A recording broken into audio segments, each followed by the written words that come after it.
When he said you have diabetes, I didn't get terribly upset because I didn't feel any different. I'm trying to manage the diabetes, not the diabetes manage me.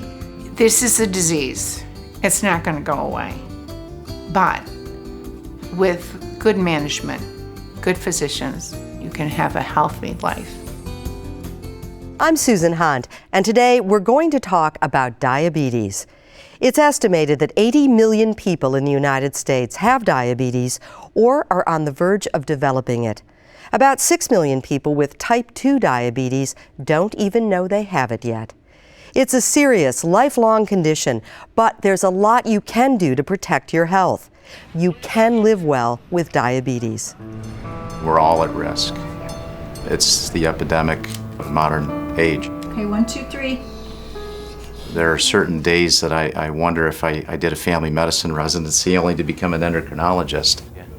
People are sometimes shocked and surprised when you tell them that their sugars are elevated and that they have diabetes. They won't sometimes believe you.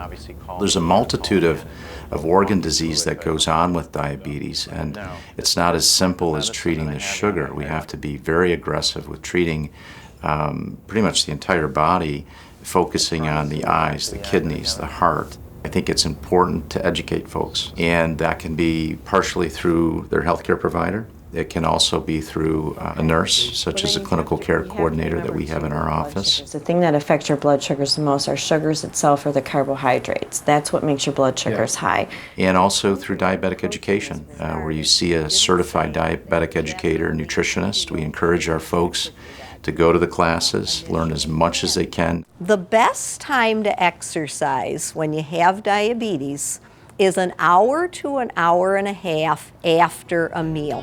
The patients that always do the best, the patients that have the least complications, the least visits to the hospital, the least visits to the ER, are the people that buy into the idea that I'm only part of this process.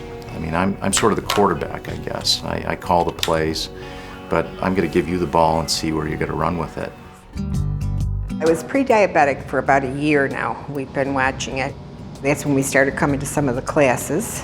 We have whole wheat pizza with asparagus and feta, spicy beans and greens, buttery lemon shrimp, and tart and tangy cherry salad. For diabetes, it really is about overall healthy cooking. When he said you have diabetes, I knew it was serious. I knew it was an illness, and it's something you'll probably have the rest of your life, but I didn't get terribly upset because I didn't feel any different.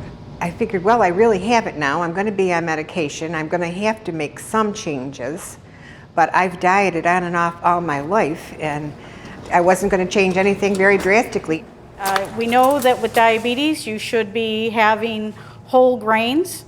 Whole grains help blunt the effect of on the blood sugar of the carbohydrates, so they're absorbed more slowly.